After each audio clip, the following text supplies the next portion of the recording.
Former President Trump and his attorneys indicated they would not object to this. So what did the unsealed materials show?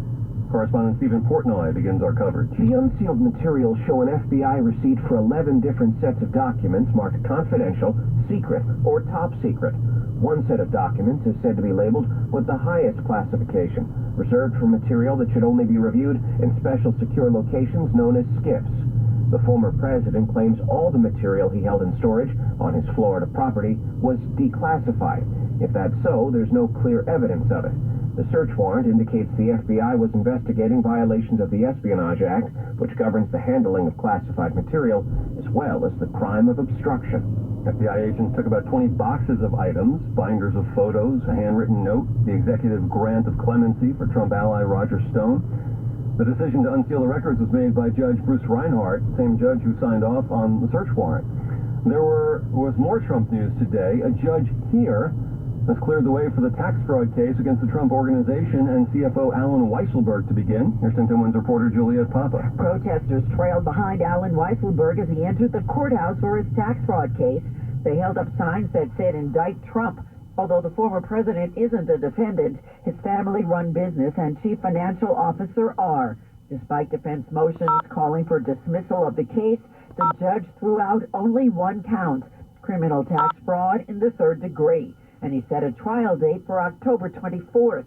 Weisselberg and company are accused of perpetrating a scheme over more than 15 years, perks and items of value given in avoidance of taxes. Those items included an apartment, luxury vehicles, and tuition for Weisselberg's grandchildren. Juliet Papa, 1010 Wins at 100 Center Street. Wins News Time, 8:04. Democrats in Congress have passed what they call a landmark bill that aims to fight climate change and inflation at the same time. It also aims to rein in some prescription drug costs. The $430 billion bill invests in new efforts to cut carbon emissions, help 13 million people pay for health insurance, allow Medicare to cap costs for some prescription drugs, and raise taxes on some large companies.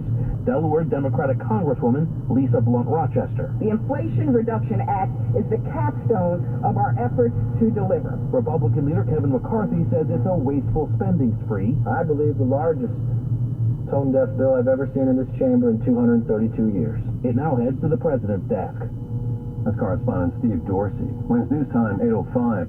There's growing concern about potential attacks against the FBI and its agents in the aftermath of the search of Mar-a-Lago.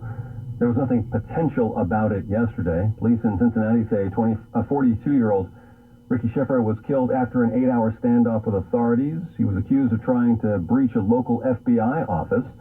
So what were his motives? Officially, the authorities have not articulated a motive, but they are looking all through his social media posts, as we have, and law enforcement officials tell us that they have found him steeped in conspiracy theories about the former president, the election, January 6th, and the FBI raid of the former president's home on Monday. And this was something that law enforcement had feared. Correspondent Aaron Katursky.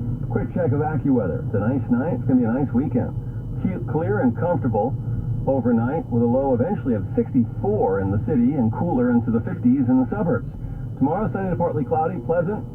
High of about 80. Tomorrow night, another cool night, upper 50s in some of the suburbs, mid-60s in the city, and then Sunday, nice sun, clouds, high of 81. Wins News Time, 8:07. The prospect of polio being a problem in the 21st century has not been uppermost on the minds of most of us, perhaps even those who study this type of thing. But it is now, because polio has turned up here. Weeks after a case of polio was identified in suburban Rockland County, health officials say the virus has been detected in New York City's wastewater. The city and New York State Health Department say the presence of the polio virus in the city's wastewater suggests likely local circulation. State Health Commissioner Dr. Mary T. Bassett says the detection of the virus in wastewater samples is alarming but not surprising. Correspondent Deborah Rodriguez. Wins News Time, 8:07. A grisly discovery early this morning in the Medgar Evers apartments in Bedford-Stuyvesant. Bizarre and certainly horrific. This body found in the service area dumpster in the basement of this 6-story building on Gates Avenue about 4 in the morning after 911 calls came in from residents claiming they heard loud noises. It's believed that somehow this man in his 50s came into the building. He doesn't live here, got into the garbage chute, fell through that chute to the dumpster in the basement, and then was crushed by the compactor. Police aren't suspecting